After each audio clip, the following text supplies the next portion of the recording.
नर्मदे हर। तो दोस्तों आज है 16 दिसंबर और मेरी नर्मदा परिक्रमा का 47वां दिन है आज। मैं कल रुका था पिपरी में जो सीतावन में ही है और सीता माता मंदिर से करीब 2 किलोमीटर दूर है, तो पिपरी गांव में। और अब मैं जा रहा हूं सीता माता मंदिर की ओर। आज कल बारिश हुई थी और थोड़ी सी ठंड है, बहुत ज़्यादा ठंड नहीं है लेकिन कोहरा बहुत है, कोहरा है, धुंध है, तो ज़्यादा आपको देखिए नज़र नहीं आएगा। इधर तो बहुत ही कम नज़र आ रहा है, तो रास्ते में बहुत धुंध है और मैं मंदिर पहुंचने ही वाला हूं कुछ देर में।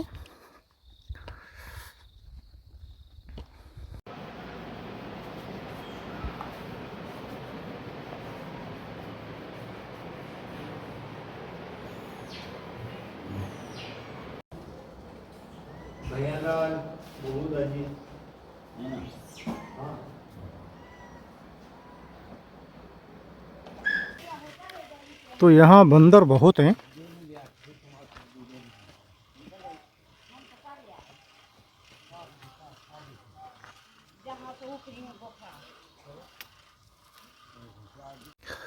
तो ये था सीता माता मंदिर और इस मंदिर में जो मैंने दिखाया आपको, तो जो प्रतिमाएं थीं वो दाईं ओर से लव कुश थे, फिर सीता माता थीं, फिर भगवान राम लक्ष्मण भरत शत्रुघ्न थे और उसके बाद में वाल्मीकि जी थे।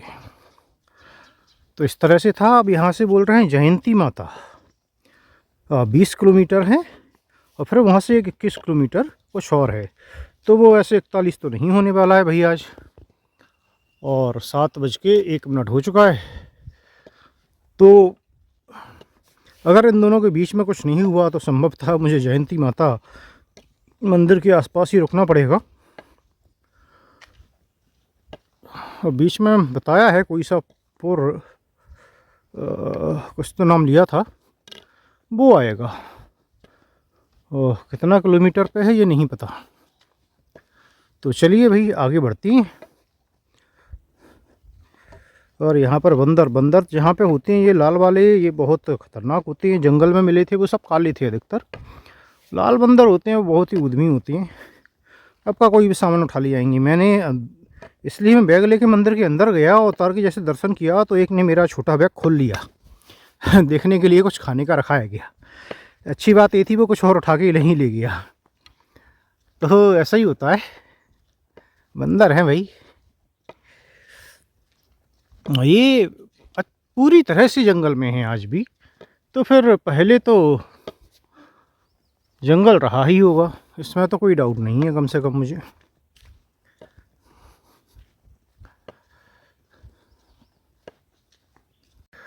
और कल काफ़ी तेज़ बारिश होने का फ़ायदा ये हुआ है कि रोड जो है वो अच्छी से धुल गई है।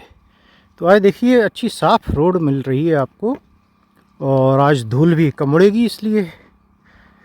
तो धूल से तो कपड़े गंदे नहीं होंगे लेकिन पसीने से हो जाएंगे। पसीना तो आने वाला है बहुत, क्योंकि आज आसमान लगभग साफ़ है। और कपड़े जो कल धुले थे वो सूखे नहीं हैं, क्योंकि रात में मौसम था वो लगभग ठंडा सा था। नमी काफ़ी थी मौसम में, शायद बारिश की वजह से। तो कपड़े जो हैं वो गीले हैं, कुल मिला के अच्छे खासे गीले हैं वो। तो उन्हें ज़रूर सुखाने के लिए दोपहर में कहीं तो धूप खिलानी पड़ेगी। और अगर जयंती माता रुकता हूँ जल्दी पहुँचने की संभावना होती है तो फिर वहाँ पर डाले जा सकते हैं, देखा जाएगा। ये तो मैनेजमेंट है, मैनेज करनी पड़ती हैं चीज़ें।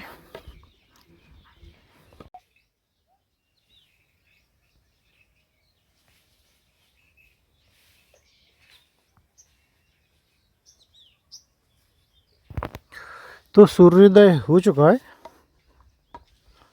और वक्त हो रहा है 7:35 और मैं आगे बढ़ रहा हूँ जयंती माता मंदिर की ओर।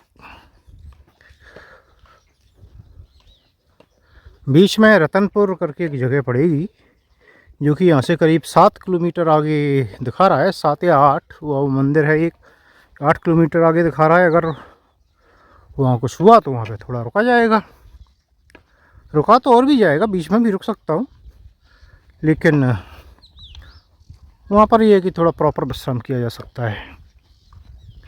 तो आज तो बस ऐसी है, यही है, धीरे धीरे चलना है। चाय तो मिल गई थी भाई, बस चाय ही मिली है, तो चलते रहिए।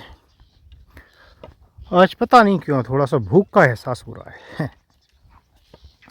और एक बरबाहा के जो सज्जन थे जिनने पहले मिलने का बोला था, तो उनका कल कमेंट देखा मैंने कि उन्होंने बोला कि वो मिलना चाहते थे और उन्होंने फिर नंबर भी दिया था अपना। लेकिन देखिए कितना अनफॉर्चुनेट है कि मैं वो नंबर देख नहीं पाया। और बरबाहा में मैं रुका भी था थोड़ी देर और मेरे पास समय भी था। मैं बिल्कुल मिलता, और समय नहीं हो या हो, लेकिन कोई भी मिलना चाहता है तो डेफिनेटली मैं मिलता। देखिए यही है, परिक्रमा में ऐसे भागने का मतलब नहीं होता है। लेकिन हुआ क्यों, ऐसा क्यों हुआ, मैं आपको बताता हूँ। कि मैं क्या है कि एक YouTube स्टूडियो ऐप आता है, एप्लीकेशन होता है, मैं वो यूज़ करता हूँ। वो जो एप्लीकेशन है वो अपलोड वगैरह मैनेज करने के लिए यूज़ किया जाता है। स्टेट्स देख सकते हैं आप, कमेंट देख सकते हैं, तो टॉप कमेंट्स होती हैं वो दिखाता है, और से एडिट करने के लिए यूज़ करते हैं। तो मैं जो है उसी को जब अपलोड वगैरह करता हूँ वीडियो, या उसे एडिट करना होता है मुझे अपलोड करने के बाद में प्रोसेस करने के लिए, तो मैं वो ऐप खोलता हूँ। तो वहीं मैं क्विकली एक नज़र कमेंट्स पर डाल लेता हूँ। एक उसमें ऑप्शन होता है कमेंट्स का। अब मैं YouTube हर वीडियो पे जाके, जैसे सपोज करिए 3 दिन पुराना वीडियो मैंने कल डाला, तो ऐसे एक एक वीडियो पे जाके कमेंट्स चेक करना मेरे लिए पॉसिबल नहीं है, इतना वक्त नहीं होता है अभी। तो उसमें अभी मैंने जो नोटिस किया कि क्या होता है कि वो कमेंट्स दिखाता है, आपकी जो कमेंट आते हैं वो दिखाता है ऊपर से, और वो मैं बीच बीच में चेक करता हूँ तो लगभग सारे कमेंट देख लेता हूँ। कभी अगर नेटवर्क नहीं है 1-2 दिन तो वो अलग बात है कि वो उतने सारे नहीं दिखाएगा, नहीं तो ऐसी समस्या नहीं आती है। लेकिन अगर आप रिप्लाई में कुछ डालेंगी तो वो नहीं दिखाता है।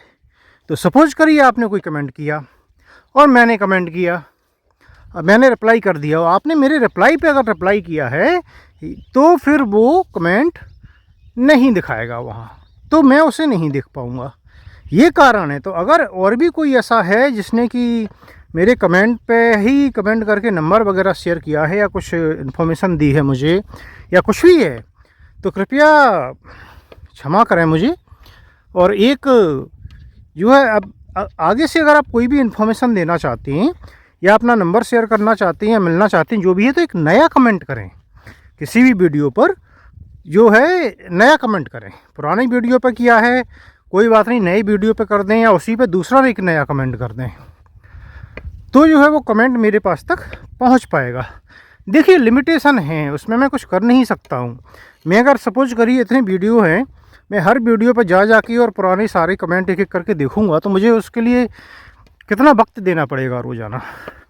इतना वक्त होता नहीं है, चलना होता है लगातार, और फिर चलने के बाद में अपने दोनों टाइम नहाना है, पूजा पाठ करना, 1-1 घंटा उसमें जाता है, कपड़े धुलने होते हैं, भोजन करना होता है, और भी चीज़ें होती हैं, और इतने थक जाती हैं कि सोना भी होता है, प्रॉपर रेस्ट करनी होती है। सुबह 3:30 बजे उठ जाती हैं, तो आप समझ सकती हैं फिर वीडियो प्रोसेसिंग में भी टाइम लगता है, कि वक्त निकालना तो बहुत मुश्किल है।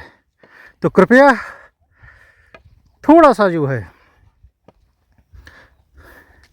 मदद करें मेरी, और अगर ऐसा कुछ भी है तो आप जो है कमेंट पर रिप्लाई करने की जगह एक नए कमेंट में इन्फॉर्मेशन डालें, तो वो मुझ तक पहुंच जाएगी। धन्यवाद।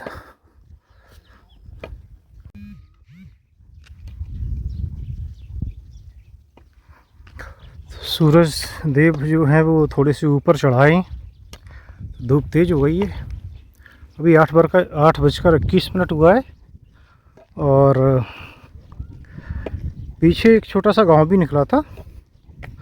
बाकी अब जो है ये ग्रामीण इलाका शुरू हो गया। यहाँ पर खेती दिखेगी आपको, जंगल नहीं दिखेगा, जंगल यहाँ से दूर दिखेगा आपको। तो ये खेती वाला एरिया शुरू हो गया है, ऐसा लगता है।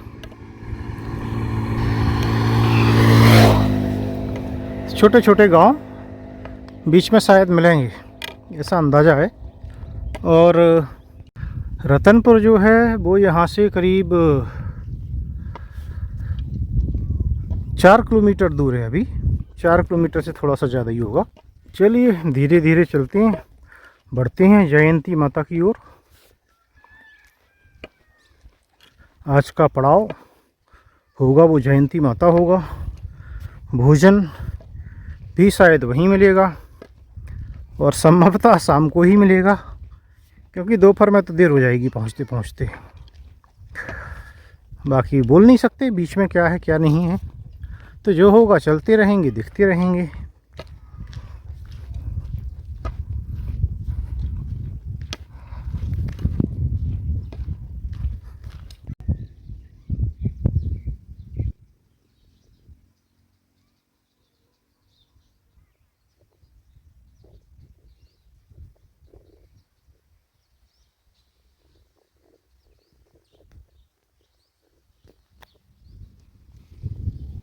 तो ठंडी ठंडी हवा चल रही है, उसकी वजह से सूर्यदेव की रोशनी है वो निष्प्रभाव हो रही है। नहीं तो अच्छी खासी गर्मी लगने लगती है अभी तक। तो दूसरे तरीके से बोल सकते हैं कि थोड़ी सी ठंड है। अगर बैग उतार दीजिए आप तो आपको ठंड लगने लगेगी, लेकिन आप आगे पीछे बैग टांग के चल रहे हैं वजनदार, और चल भी रहे हैं लगातार, तो इसलिए आपको ठंड नहीं लग रही है। गर्मी नहीं लग रही है माने ठंड नहीं लग रही है, ऐसे भी बोल सकते हैं। बस शब्दों का हेर फेर है।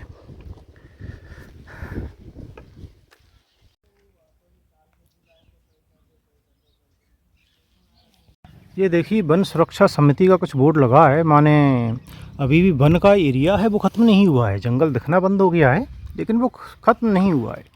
और ये पंचायत ने लगाया हुआ है, ग्राम पंचायत रतनपुर आपका हार्दिक अभिनंदन करती है सीतावन। तो ये अभी भी सीतावन का ही एरिया चल रहा है और परिक्रमा मार्ग लिखा हुआ है, तो परिक्रमा मार्ग पर है, ये तो हमें पता है क्योंकि हम यहाँ हैं। तो ये है रतनपुर भाई, और चलते हैं आगे, देखते हैं कहीं कोई बैठने की जगह होगी तो थोड़ा सा बैठ के विश्राम करेंगे।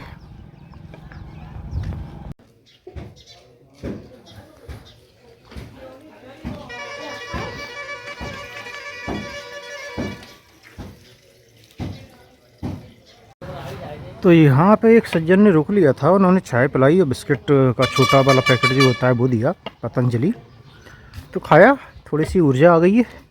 और फिर एक बाबा बैठी थी, बाबा माने बुजुर्ग थे गांव के, तो उनसे फिर मैं बातचीत करने लगा, कुछ जानकारी ली मैंने। तो वो बता रहे थे कि ये जगह जो है वो देवास में आती है, और जो तरन्या गाँव पड़ा था, तरन्या के बाद में जो मैंने नदी क्रॉस की थी, तो तरन्या गाँव तक खरगोन जिला चल रहा था, और उसके बाद में ये नदी पार करके ये देवास लग जाता है।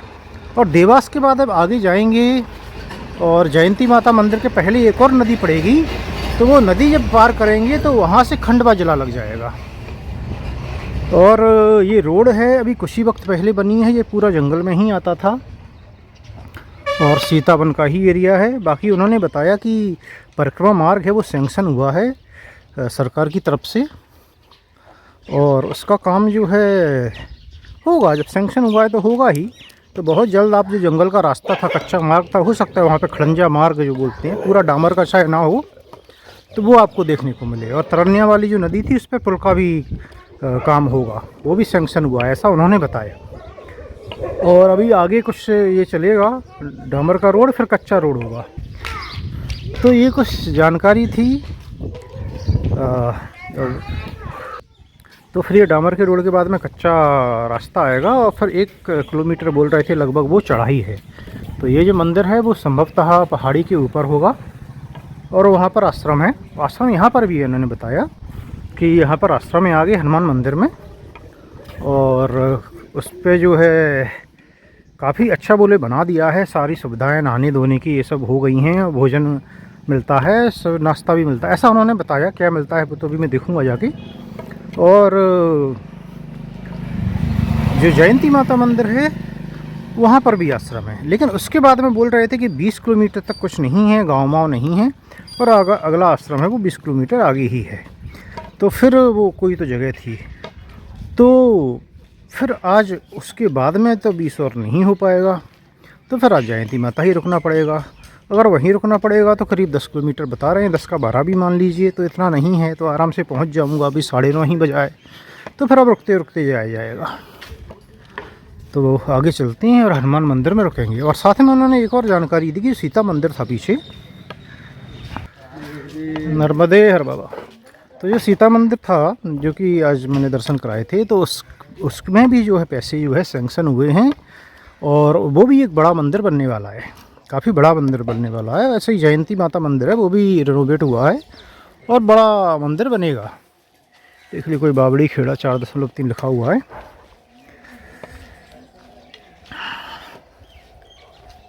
तो ये कुछ जानकारी थी, और चलिए अब आगे बढ़ते हैं। जैसे कुछ और जानकारी होगी तो आपको बताया जाएगा। ये निकल रहा हूँ मैं गांव से, रतनपुर सीतावन।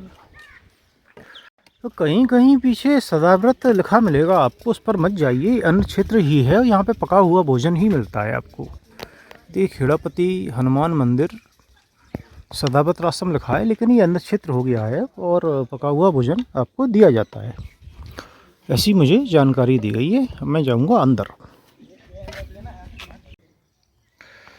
तो ये है खेड़ापति हनुमान जी, और ये है आश्रम। देखिए, आश्रम को दिखते हैं थोड़ा सा अंदर से, कुछ और 1-2 मूर्ति रुकी हुई हैं कि ये अभी आके आराम कर रहे होंगे। तो ये देखिए, ये है, ये बनाया हुआ है, यहाँ पर आपको रुकने की व्यवस्था है, आराम कर सकते हैं। नर्मदे हर।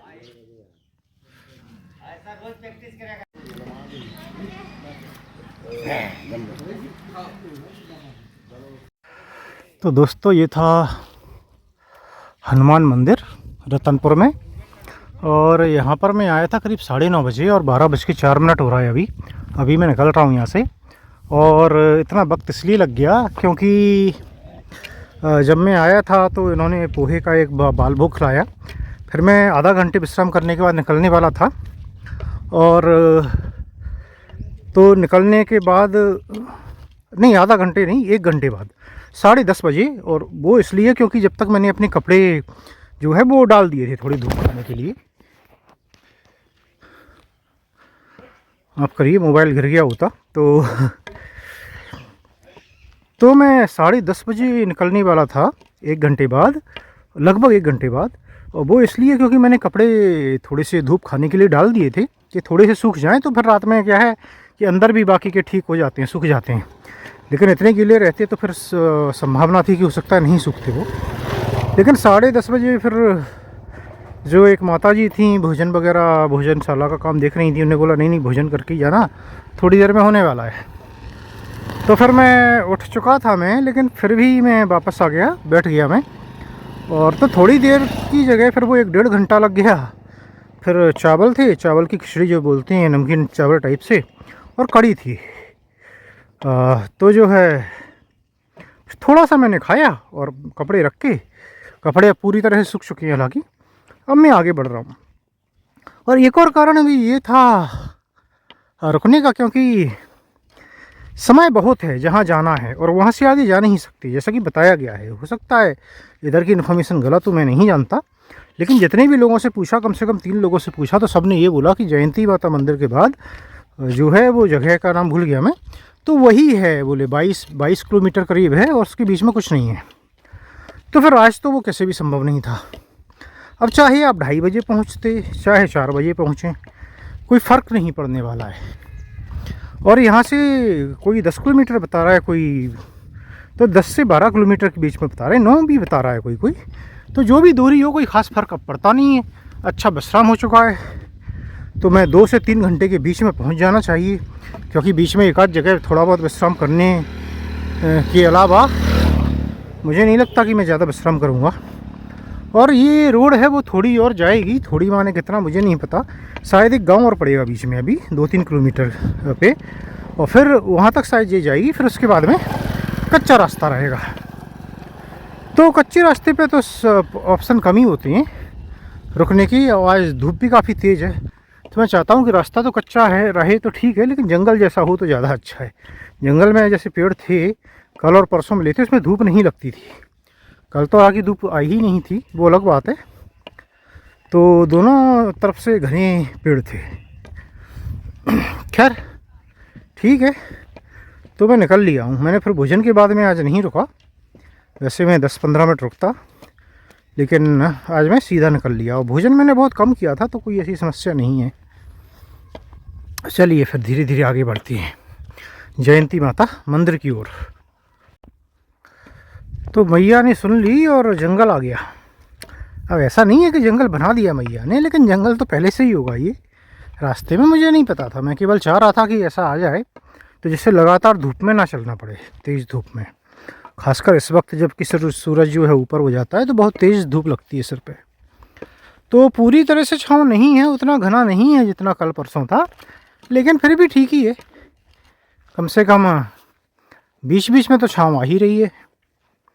तो आप बोल सकते हैं 50% धूप 50% छाँव है।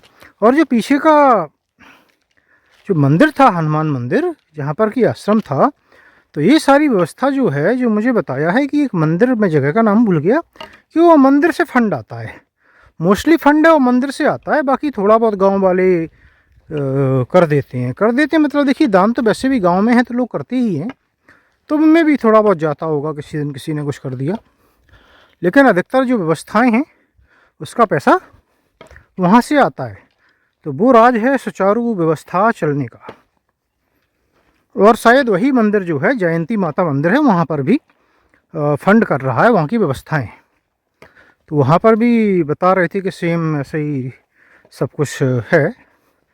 सब कुछ माने यहाँ पे भी टेंट जैसा वो लगा दिया था कपड़े का, तो नीचे तो ज़मीन ही थी लेकिन गद्दे थे, तो सोने की अच्छी व्यवस्था थी। उससे अच्छा था कि जगह काफ़ी थी और टॉयलेट वगैरह प्रॉपर बने हुए थे, नए बना था सब कुछ, नया मंदिर भी नया बनाया था। तो देखिए, मैंने कई बार बोला है कि इससे ज़्यादा व्यवस्था तो चाहिए ही नहीं होती है परिक्रमा वासियों को, तो अच्छा था।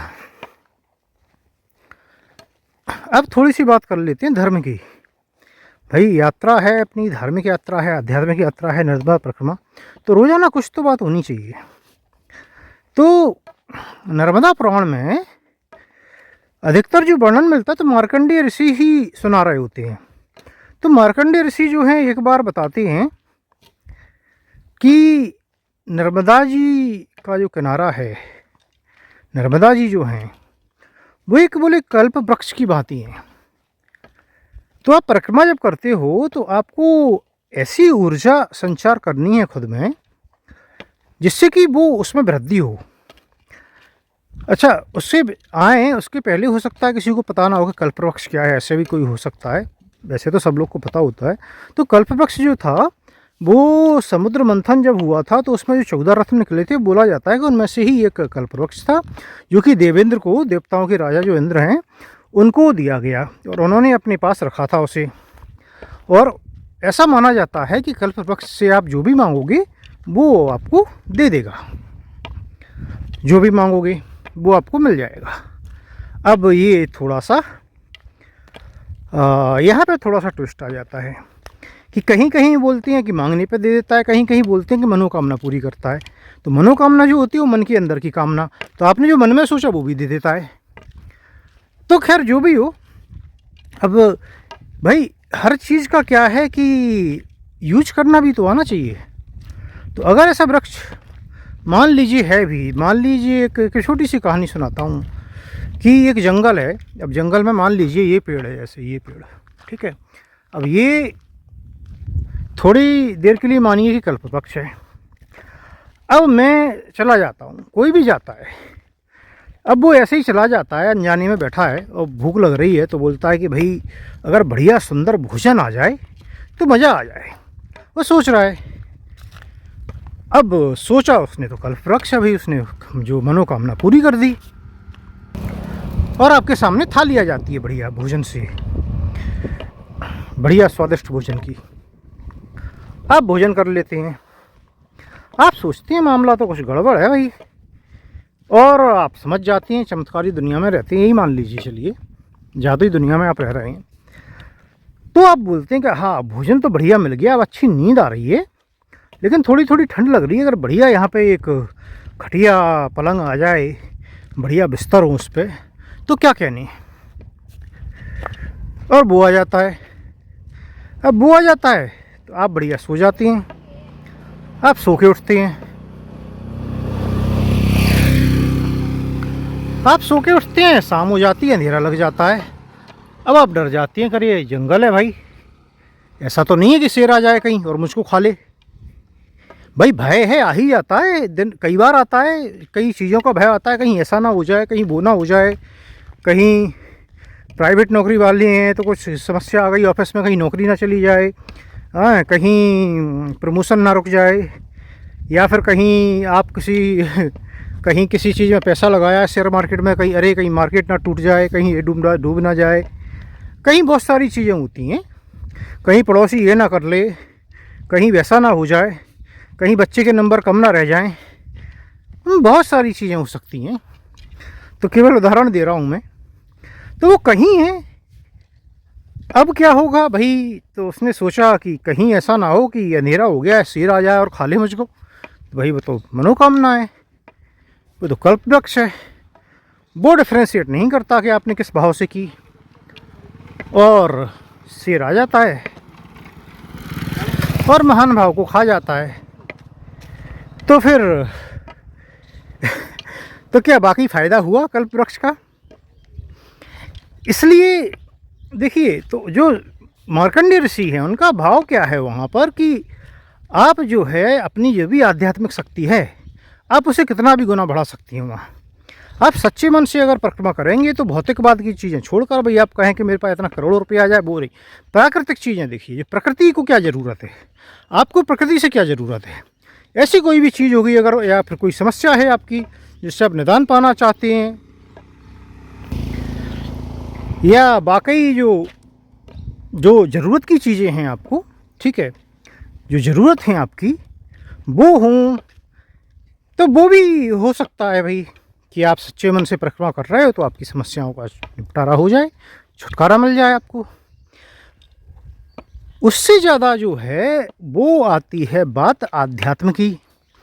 तो आपके जो अच्छे विचार हैं उनमें कई गुना बढ़ोतरी होगी। आप अगर अच्छे भाव रखती हैं, अच्छे विचार ज़्यादा रखते हैं तो वो कहीं ज़्यादा बढ़ जाएंगे, आप में आध्यात्मिक उन्नति होगी।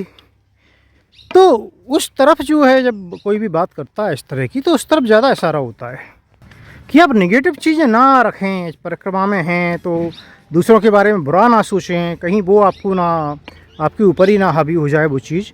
तो अच्छा सोचें, अच्छा करें, लोगों का अच्छे विचार रखें, जिससे अच्छी चीज़ें हों। कल्पवृक्ष की भांति माना गया है नर्मदा माँ को, तो उसके किनारे पे तो आप बुरा ना सोचें, ना आप किसी अपने बारे में सोचें ना दूसरे के बारे में सोचें। तो किसी की भाई जैसे बुराई ना करें। आप अगर साथ में ग्रुप में जा रहे हैं तो बुराई ना करें, लोगों को किसी को कष्ट ना पहुंचाएं, किसी के बारे में गलत ना सोचें कि उससे ऐसा हो जाए, उसने मेरा ये किया, किसी भी तरह से। तो आप केवल अच्छा ही अच्छा सोचें। यही भाव था कि अच्छा सोचेंगे तो अच्छी चीज़ों में बढ़ोतरी होगी, बुरा सोचेंगे तो हो सकता है आपको ही कहीं परेशानी ना हो जाए। अब अच्छा सोचने का मतलब ये नहीं होता, बुरा नहीं सोचने का मतलब ये नहीं होता कि आप यथास्थिति को वर्णन नहीं कर सकते। भाई बुराई करना और जो सच्चाई है वो बताना, दोनों में अंतर होता है।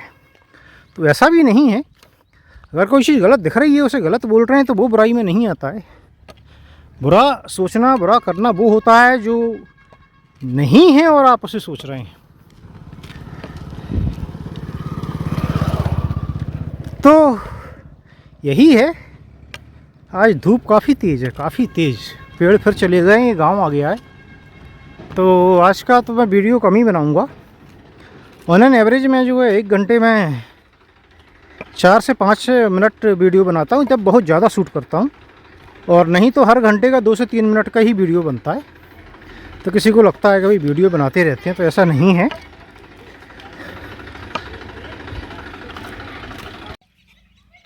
तो ये जो गांव आया है इसका नाम है बावड़ी खेड़ा। अब कोई गांव नहीं आएगा। यहाँ से 6 से 7 किलोमीटर बता रहे हैं गांव वाले। एक वो भी लगा था, बोर्ड पे भी लिखा था, तो देखते हैं कितना है, वो तो पता चलेगा जब वहाँ पहुँचेंगे। तो ऐसे रास्तों में हमेशा मार्जिन लेके चलता हूँ, क्योंकि अनुभव है, ये अनुभव बोलता है आपका कि आप जो भी इवन लिखा है, किसी ने बोर्ड पर भी लिखा है या कुछ भी है, कोई बोल रहा है तो ठीक है, लेकिन आप थोड़ा सा मार्जिन लेके चलिए। ये मान के चलिए कि आपको थोड़ा ज़्यादा चलना पड़ सकता है,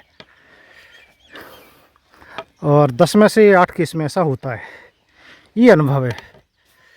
बट आज अपने पास वक्त है काफ़ी, अभी 12:41 हुआ है।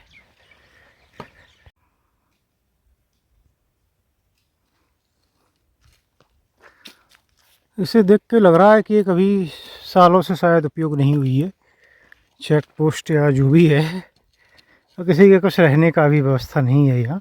मैं भी पहले कभी कुछ पर्पज़ से किया होगा, उधर व्यवस्था होगी, जो कोई यहाँ रहता होगा या कोई ग्रामीण होगा, और मैं वो गांव से निकल के आ गया हूँ उधर। तो ये जंगल से अब ये रास्ता जाएगा।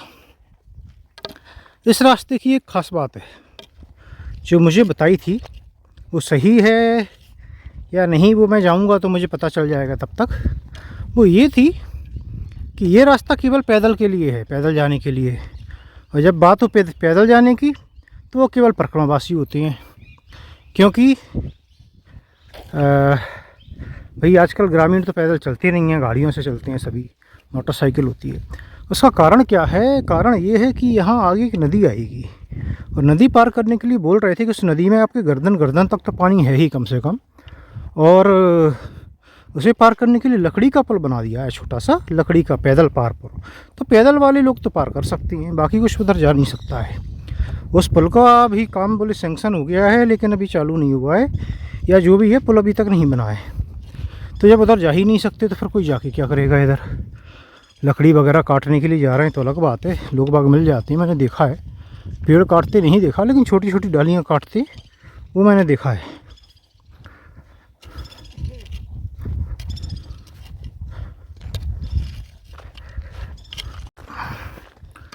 तो इस रास्ते पर मैं अकेला ही चलूँगा, और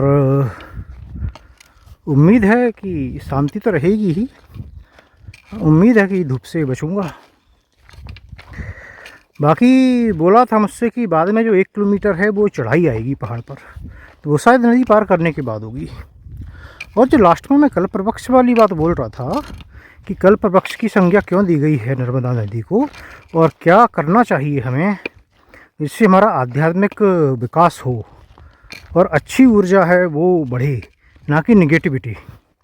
तो हो सकता है मैं आज उतनी अच्छे से, मुझे लग रहा है कम से कम, कि मैं उतनी अच्छे से एक्सप्लेन नहीं कर पाया हूँ जितना कि मैं कर सकता था। बाकी तो मैं जब वीडियो देखूँगा एडिटिंग के टाइम तो ही पता चलेगा कि मैंने क्या बोला है। खैर जो भी है, लेकिन मोटा मोटा मेरा मैसेज तो पहुँच ही गया होगा कि भाई नर्मदा जी का किनारा जो है वो आप जैसा सोचोगे वैसा होगा। कम से कम तो आप अच्छा सोचोगे तो अच्छा होगा, बुरा सोचोगे तो बुरा भी हो सकता है, क्या पता।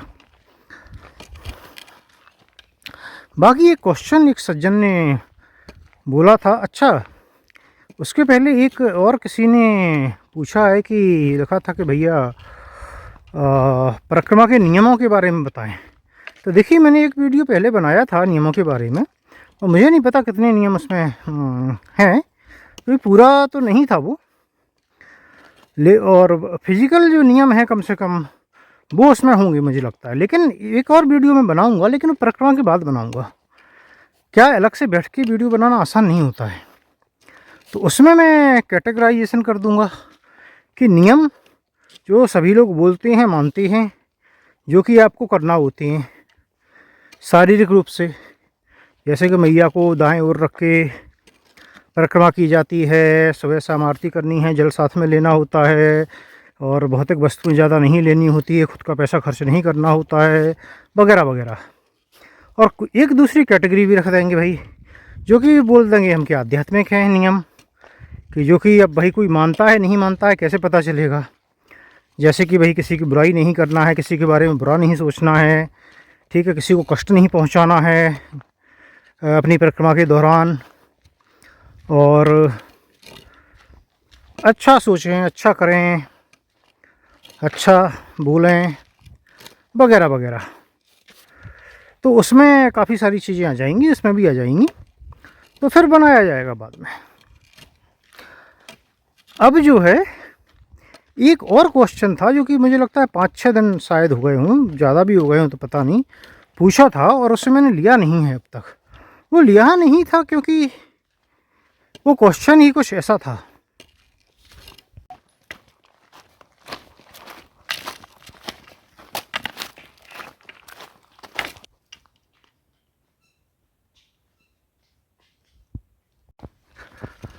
तो दोस्तों ऐसे ही रास्ता चल रहा है ये वही जंगल से, और तो मैं बात कर रहा था उस सज्जन की, उनका नाम जो है नहीं है, कुछ अकाउंट अजीब सा अलग बनाया हुआ उनने, शायद उनका बिजनेस अकाउंट है, क्रिएटिव और सक्सेस ऐसा करके कुछ है।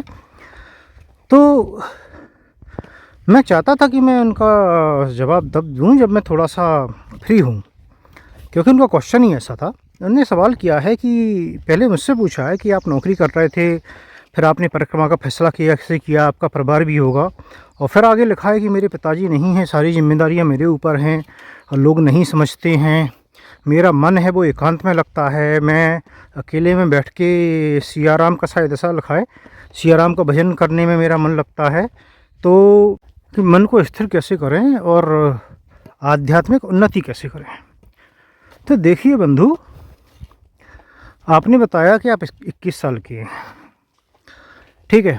पहली बात तो मेरी, तो देखिए मैं ऐसा परिक्रमा पे आया हूँ छोड़ के, तो उसका छोड़ने का मतलब ये है कि फ़िलहाल के लिए, ठीक है, फ़िलहाल के लिए मुझे आज की डेट में मैं बात करूँ तो मेरी सैलरी वगैरह कुछ नहीं मिल रहा है, लेकिन इसका मतलब ये नहीं है कि मैंने पास्ट में कुछ नहीं किया है, ठीक है। और तो सबकी परिस्थितियाँ अलग अलग होती हैं। मैं आपके सवाल पर आता हूँ, क्योंकि मेरी परिस्थिति आपसे कहीं अलग होगी, आपकी परिस्थिति मुझे पूरी तरह से पता तो नहीं है, लेकिन मैं समझने की कोशिश करता हूँ। पहली बात तो ये कि आपने बोला 21 साल के हैं, तो देखिए 21 साल के हैं तो मैं ये मान के चल रहा हूँ कि आप पढ़ाई कर रहे होंगे, क्योंकि इस वक्त तो एजुकेशन का टाइम होता है। अब आपने कहा कि जिम्मेदारियाँ हैं आपके ऊपर, आपके पिताजी नहीं हैं। देखिए जिम्मेदारियाँ बहुत तरह की हो सकती हैं, जैसे कि अब डिपेंड करता है कि आपकी आर्थिक स्थिति कैसी है। अगर आर्थिक स्थिति आपकी अच्छी है तो आपकी जिम्मेदारी हो सकती है, छोटे भाई बहन हो उनका ध्यान रखना हो, आपको उनकी पढ़ाई का ध्यान रखना हो, वगैरह वगैरह। और अगर आर्थिक स्थिति नहीं अच्छी है तो फिर मुझे नहीं पता, हो सकता है आपको पढ़ाई के बाद में नौकरी करना हो, आर्थिक सहायता भी देनी हो घर को, और या फिर आपका बिज़नेस चल रहा है तो आप पढ़ाई नहीं कर रहे हैं, बिज़नेस कर रहे हैं अपने परिवार का, या क्या कर रहे हैं आपने नहीं बताया ये, तो वो भी चीज़ मैं छोड़ देता हूँ। मैं ये मान के चलता हूँ कि एक एवरेज स्थिति जो होती है वो है आपकी, ठीक है। तो जिम्मेदारियाँ हैं, देखिए बंधु, तो जिम्मेदारियों से आप भाग नहीं सकते। पहली बात, जो लोग छोड़ छाड़ के जो बाबा बन जाते हैं ना, उनकी बहुत ही बेकार स्थिति होती है, कोई अच्छे बाबा नहीं बन पाते, वो जीवन भर भागती ही रहती हैं। अधिकतर लोगों को मैंने देखा है, कुछ एक होते होंगे जो आध्यात्मिक उन्नति कर जाते हैं, लेकिन फिर थोड़ा सा मुश्किल होता है, क्योंकि वो त्याग नहीं हुआ। तो आपने अपने जीवन में अभी कुछ कमाया तो नहीं है, कमाने की बात मैं पैसे से नहीं कर रहा हूँ, किसी भी तरह से परिवार है वो आपको मिला है, तो आपकी जो जिम्मेदारियाँ हैं ये भी मिल गई हैं, तो ये मान के चलिए कि आपको जिम्मेदारियाँ निभानी हैं। अब रही बात ये कि लोग नहीं समझते तो लोगों को छोड़ दीजिए, लोगों से आपको कोई फ़र्क नहीं पड़ना चाहिए। और आपका मन लगता है अकेले में भजन करने में, बहुत अच्छी बात है। अब जो है मन को शांत कैसे करें और आध्यात्मिक उन्नति कैसे करें, देखिए दोनों का ही शुरुआत आप एक ही चीज़ से कर सकते हैं। वो एक चीज़ जो भगवान कृष्ण ने कही है और हर दूसरे चौथे घर में पोस्टर टंगे रहते हैं, उस पर लिखी रहती है, वो जो पूरा श्लोक है इसे पढ़िए आप और इसका अर्थ समझिए, ठीक है। कि आप अपना कर्म करें, भगवान को सब कुछ समर्पित करके अपना कर्म करें, अच्छा कर्म करें और करते रहें, बाकी सब कुछ भगवान के ऊपर छोड़ दीजिए। तो अपनी जिम्मेदारियां निभाइए, अपने कर्म करते रहिए, और जो है सारी चिंताएं जो है भगवान के ऊपर छोड़ दीजिए। ये तो पहला स्टेप होता है। अब तो इससे आपको क्या है, मानसिक शांति भी मिलेगी कि आप तो अपना पूरा एफर्ट लगा रहे हैं, जो हाथ में है वो कर रहे हैं आप, और ठीक है। और दूसरा, आपका भगवान पे भरोसा भी होगा, तो पूर्ण भरोसे के साथ, भरोसा आपका पूरा होना चाहिए। देखिए, पूरे भरोसे का मतलब ये नहीं है कि आप सोचें कि आप अगर आर्थिक और ऐसी मटेरियल चीज़ें मांग रहे हैं भगवान से, तो मैं तो किसी से भी बोलूँगा कि भाई छोड़ दीजिए। मैं मटेरियल चीज़ों की बात नहीं करता हूँ, मैं आध्यात्मिक उन्नति की ही बात कर रहा हूँ। तो आपकी जो जो नेचुरल ज़रूरतें हैं, जो प्राकृतिक ज़रूरतें हैं, जो सही वास्तविक समस्याएं होंगी, उनका ध्यान भगवान रखेगा, ये आप भरोसा रखिए। और उसके अलावा जो है, फिर बात आती है कि आपका मन लगता है भाई अकेले में भजन करने में। तो देखिए, आप जो भी काम करते हैं या पढ़ाई करते हैं, जो भी करते हैं, उसके बाद आपको टाइम तो मिलेगा, टाइम मिलेगा।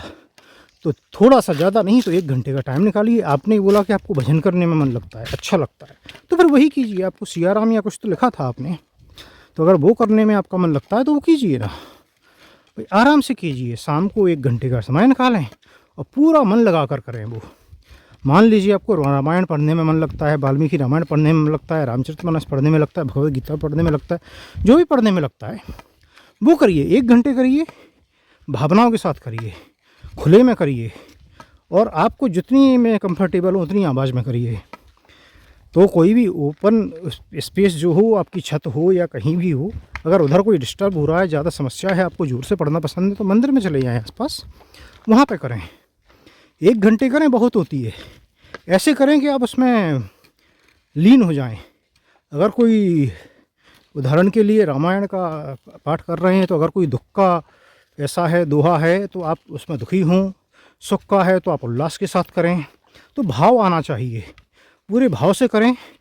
आपको जितनी, अगर ज़ोर से गाने में मज़ा आ रहा है तो ज़ोर से गाएँ, धीरे धीरे गाने में आता है तो धीरे धीरे गाएँ, लेकिन पूरे भाव से गाएँ। जो भाव लेके आए आवाज़, उसके साथ करें, और यहाँ से शुरुआत करें। शुरुआत करिए, देखिए धीरे धीरे उन्नति। देखिए, आध्यात्मिक रास्ता बहुत लंबा रास्ता होता है। पहले उसके लिए आपको उसकी थोड़ी सी तैयारी करनी पड़ेगी, खुद को तैयार करना पड़ेगा। तो सबसे पहले तो यही होगा कि आप जो है अपनी जिम्मेदारियाँ उठाएं और निष्काम भाव से अपना कर्म करें, बिना कुछ इच्छा किए हुए, ठीक है। वो करते रहें, भगवान पे पूरा भरोसा रखें। जो भी बुरी आदतें हैं वो छोड़ दें, अगर कोई हैं, ठीक है। लोगों की मदद करने की कोशिश करें। अब अगर फाइनेंशियली नहीं कर सकते भाई, तो ज़रूरी नहीं होता कि फाइनेंशियली ही मदद होती है। आप श्रमदान कर सकते हैं, आप किसी की वैसी मदद कर सकते हैं। आप पढ़े लिखे हैं, कोई समस्या से जूझ रहा है, तो आप वो भी मदद कर सकते हैं। ग्रीवियंस जैसे किसी की रेज करवा के या कुछ और करके, किसी भी तरह के बहुत सारी चीज़ें होती हैं, मदद करने के हज़ारों तरीके होते हैं। आपके पास वक्त है तो आप कर सकते हैं। आप कहीं पे जाके श्रमदान दे सकते हैं, सेवा कर सकते हैं। तो जैसे भी हो वो करें।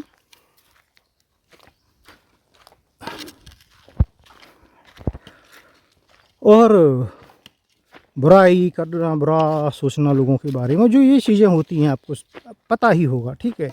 तो वो कोशिश करें कि वो चीज़ें मन से निकालना, जितना ज़्यादा से ज़्यादा निकाल सकें। अच्छे भाव रखें, अच्छा सोचें, कोशिश करें, कोशिश कीजिए। देखिए, कोशिश करना शुरू कीजिए। ये नहीं है कि आध्यात्मिक उन्नति के लिए आपको आंख बंद करके बैठ जाना है ध्यान लगा के, और आप सोच रहे हैं कि 3-4 घंटे बैठेंगे तो उन्नति हो जाएगी। नहीं होगा कुछ ऐसे। उसके लिए आपको पहले खुद को और शरीर को तैयार करना होगा, तब वो कीजिए। उम्मीद है मैंने कम से कम एक शुरुआती आपका जो है सवाल है उसका तो आंसर दिया होगा, ठीक है। मैं इससे बेस्ट अभी आपको कोई सलाह नहीं दे सकता हूँ, जिस स्थिति में मैं जो आपको समझ रहा हूँ। तो यही है,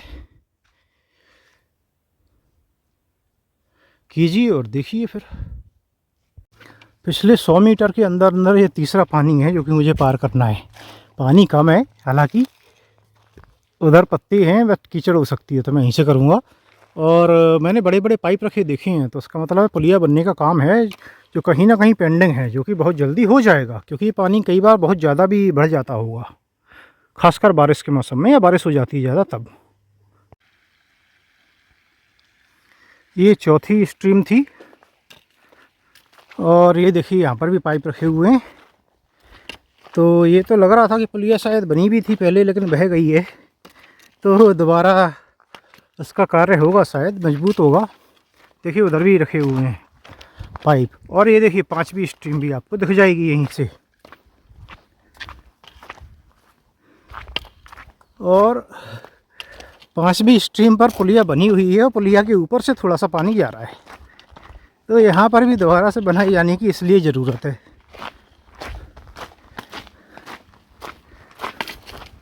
तो ये क्या, ये सारी बड़ी नदियाँ जैसी हो जाती होंगी ये बारिश होती होगी तो बहुत मुश्किल होगा।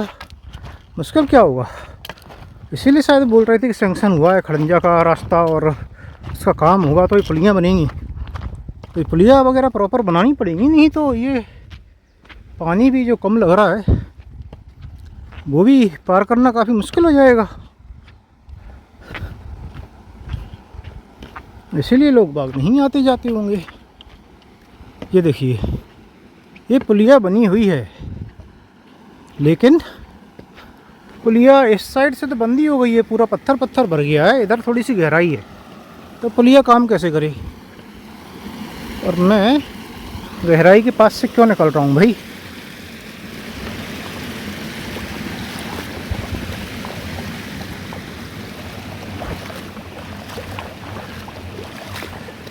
तो ये इतनी कम दूरी में लगभग 100-150 मीटर में 200 मीटर मान लीजिए चलिए 5 स्ट्रीम, ये शायद एक रिकॉर्ड है मेरे लिए जो मैंने पार की हैं, छोटी छोटी ही सही।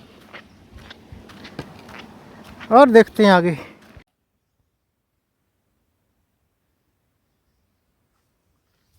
तो होपफुली ये बोर्ड सही है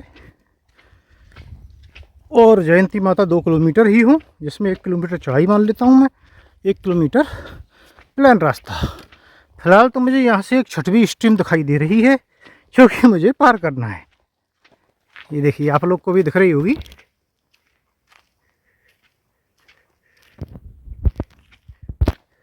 तो इससे फ़र्क नहीं पड़ता पानी कितना है, क्योंकि बारिश के बाद इनमें पानी बढ़ जाता होगा, ज़्यादा बारिश जब होती होगी। और बारिश की सीज़न की तो बात ही मत करिए। तो और ये तो बड़ी नदी जैसा है, ये जो है स्ट्रीम का जो रास्ता है वो बाकियों का छोटा छोटा सा था, इसका तो काफ़ी बड़ा है।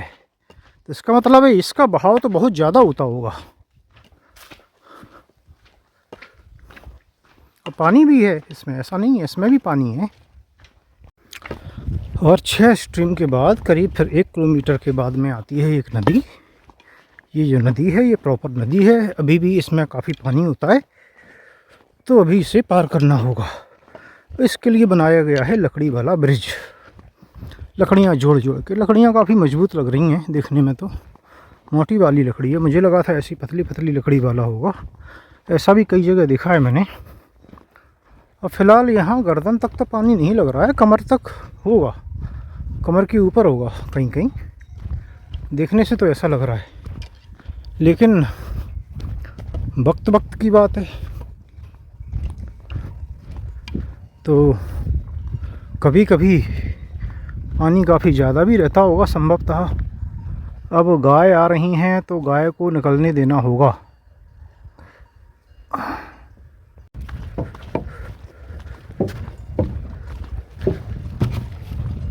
अरे रुक जा गऊ माता, रुक जा।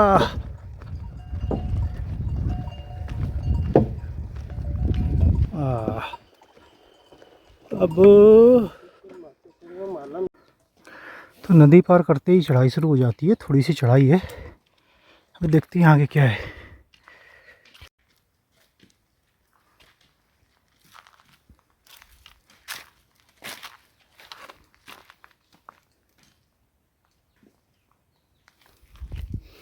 ऐसा लग रहा है जैसे कुआं नहीं वो गुफा हो, अंदर को गई हो।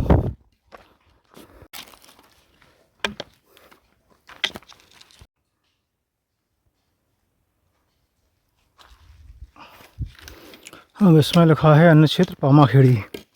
पामाखेड़ी वो जगह जो यहाँ से 22 किलोमीटर है, तो वो इसे चला रहे हैं या वहाँ का अभी से लगा दिया है, पता नहीं भाई। उम्मीद तो यही है कि हम सही रास्ते पर हैं। और यहाँ पर भी बंदर बहुत हैं, बहुत बंदर हैं। जहाँ भी बंदर होंगे तो वो आतंक तो मचाएंगे। शैतान होते हैं बंदर, बहुत शैतान होते हैं। ये सामान की सुरक्षा करनी पड़ेगी भाई।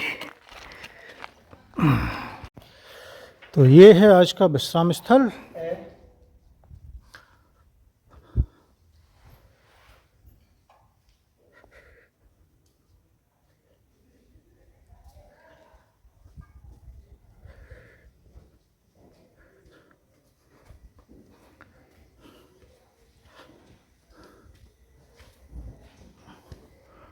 और ये है जयंती माता मंदिर। तो पहले चल के दर्शन कर लेते हैं मैया के, बाकी बात का काम है।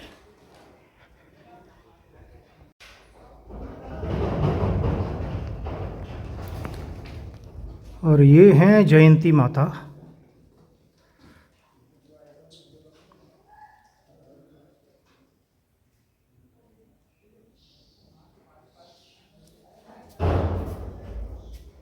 तो ये कुछ मैया के भक्त लोग हैं जो यहाँ दर्शन करने आए हैं और यहीं पे भोजन पका रहे हैं। और इन्होंने कुछ नाम बताया जगह का, जो कि ओमकारेश्वर से 80 किलोमीटर है। 80 किलोमीटर हम लोग जिस साइड चले थे उसके अपोजिट साइड, माने मैं करीब ओमकारेश्वर से और 80 किलोमीटर आगे निकल आया हूँ इस साइड में। ये मान के चल रहा हूँ कि ये अपोजिट साइड से ही आए होंगे यहाँ से। तो ये लोग भोजन पकाएंगे, खाएंगे, फिर वापस जाएंगे। और इधर से हम आए उसके आगे जाएंगे तो वहाँ से मोटरेबल रास्ता है, पक्का रास्ता ना सही लेकिन कच्चा रास्ता जो बोलते हैं वो शायद रास्ता है। तो एक 4 व्हीलर भी मैंने खड़ी देखी है, तो वो रास्ता शायद है।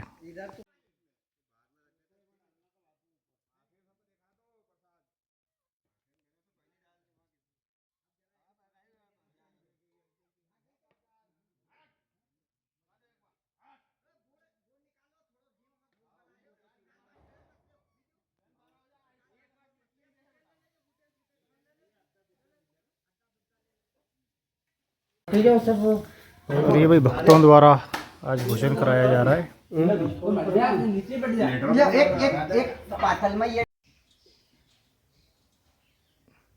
और ये मंदिर के ठीक सामने 100-200 मीटर पर ही ये वाटरफॉल है। तो दूर नहीं है, मंदिर कंपाउंड में ही समझ लीजिए इसे। तो मैं बस उधर ही जा रहा हूँ, थोड़ा सा एक नज़र डाल के आता हूँ। क्या है, भैरव गुफा भी है, उस पर लिखा है भैरव गुफा, तो देख के आऊँगा थोड़ा। भैरव बाबा को भी मत्था टेक दिया जाए।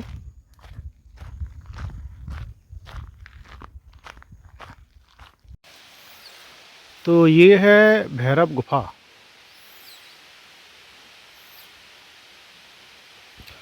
और वाटरफॉल तो भाई यहाँ से पानी गिरेगा तो उस साइड बनेगा, तो यहाँ से तो नहीं दिख रहा है। यहाँ से आवाज़ ज़रूर आ रही है पानी के गिरने की, और उधर कहाँ से जाते हैं ये नहीं पता।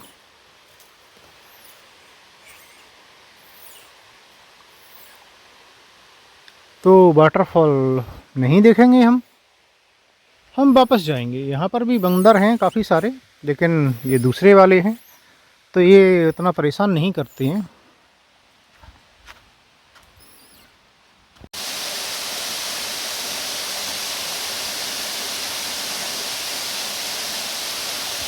तो दोस्तों ये है वो वाटरफॉल। तो फाइनली मैं घूम घाम के इधर आ ही गया। मैंने रास्ता ढूंढ लिया, पता नहीं ढूंढ लिया ये था या दूसरा रास्ता है कहीं से, मुझे नहीं पता, लेकिन मैं इधर आ गया। मैं कैसे आया हूँ वो मैं आपको बता दूंगा।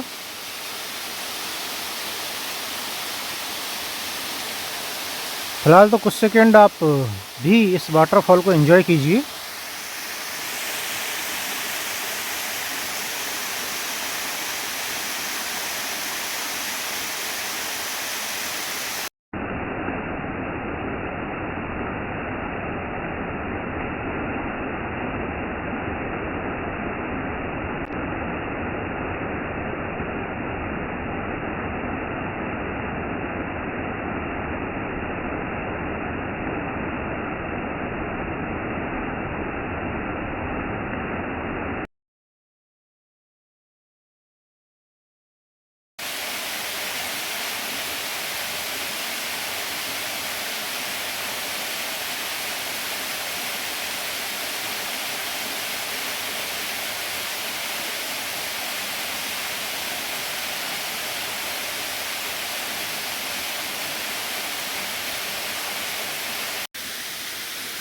आने के लिए मैं ये जो सामने का रास्ता आपको दिख रहा है, यहाँ से आया हूँ। ऐसे ऐसे ऐसे आपको चढ़ना पड़ेगा और फिर उधर जो नदी सी है उससे आप पार करिए। कुछ कुछ तो पेड़ों की जड़ें हैं काफ़ी ऊपर तक, तो उनके सहारे, और बाकी ऐसे ही।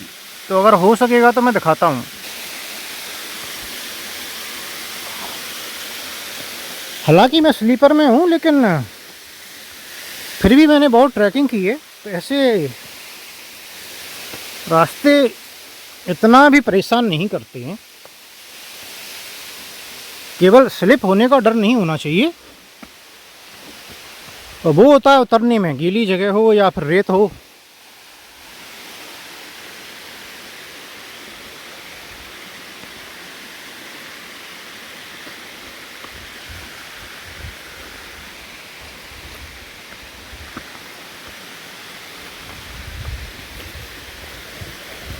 तो भाई जो रास्ता मैंने लिया था वो मैं आपको दिखा दे रहा हूँ। बाकी तो इधर से कोई भी रास्ता जो सही लगे उससे जाया जा सकता है।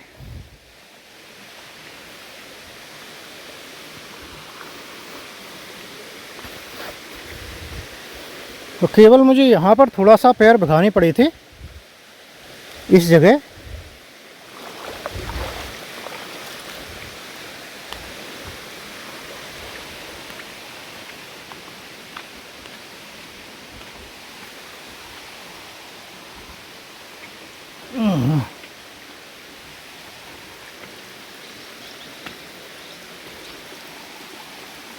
और यहाँ से ये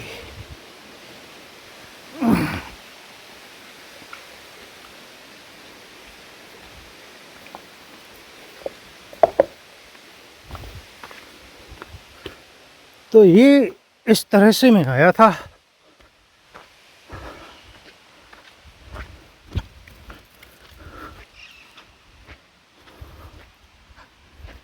तो इस तरह से काफ़ी अच्छी जगह है, नेचुरल जगह है। यहाँ से आगे मुझे बताया गया है जब हम जाएंगे कल, तो 22 किलोमीटर पे वो कोई सा पूना कुछ तो है जो जगह पड़ती है, कल मैं नाम बताऊंगा। तो वहाँ तक शायद कच्चा रोड है अब, तो गाड़ी वाला रोड है लेकिन कच्चा रास्ता है। तो कुछ उस जो है कच्चे रास्ता पर हमें जाना होगा। और ये फॉरेस्ट है, पूरा फॉरेस्ट है। तो फॉरेस्ट है तो रिजर्व एरिया है या शायद नेशनल पार्क एरिया है, ये भी पता नहीं। तो उस कारण से इधर रोड नहीं बन पा रहा है पक्का। फिर भी इस मंदिर में काफ़ी भीड़ होती है छुट्टी वाले दिन। ऐसे नॉर्मल डे भी लोग आते ही रहते हैं, सारे दिन बहुत दूर दूर से आते हैं, और छुट्टी वाले दिन काफ़ी हो जाता है। और कहने की ज़रूरत नहीं है कि नवरात्रा में क्या हाल होती है, लंबी लंबी लाइनें लग जाती हैं। तो अगर रोड बन जाएगी तो समझ लीजिए काफ़ी बड़ा स्थान है ये। तो मैं जाऊंगा, और संभवतः आज का वीडियो जो है वो यहीं समाप्त होगा। आज भोजन तो ऑलरेडी हमारा अभी हो गया है। जो भक्तजन आए थे कहीं ओमकारेश्वर के पास से उधर, तो उन्होंने दाल बाटी चूरमा सलाद वगैरह था बनाया। उन्होंने देखा तो बोले बाबा जी भोजन तो यहीं करिए। तो मैंने कहा अभी तो टाइम है। तो बोले नहीं नहीं नहीं, भोजन आप करेंगे तभी हम करेंगे। तो दो और भी मूर्ति आ गई थी जब तक, तो तीनों को उन्होंने पहले भोजन कराया, फिर उन्होंने किया। तो भाई भोजन भी हमारा हो गया है। तो चलिए इसी के साथ आज का वीडियो समाप्त करते हैं। नर्मदे हर।